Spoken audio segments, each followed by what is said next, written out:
باجاروکێکی که لکسمبرگ به کنسرتین خوین 100 مترید بن عردی به موزخانه خو لروژا شنبی نافنیشان پایتخت کلتوری اوروپیا یا سال 2022 پیروز کرد. وقت سمبولک جبوش نیوش داگ بون پشتی قیرانا پیش سازیا پولا.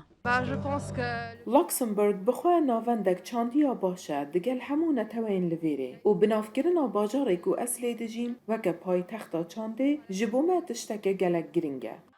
دگلوه اگه که هرشا روسیا بو سر اوکراینا ده هزرا همی خلقی دایه، سام تانسو وزیر چانده لوکسمبورگ در رسمکی دا بالکشان ده سرگرنگی بیروکا اوروپی و هستین هفبشن آشتی دلوه دا. هر وسا اویل باجر اش سر آلسد گوتی راست اوه بویر پیروز دگن لیا اوکراینیان جبیر ناکن.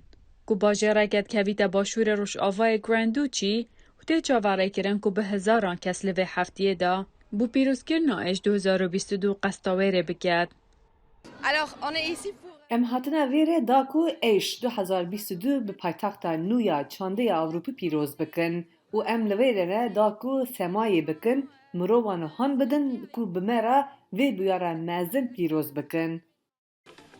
نزدیکی 2000 چالاکی تا که هیوا 12 دهنه انجام دان.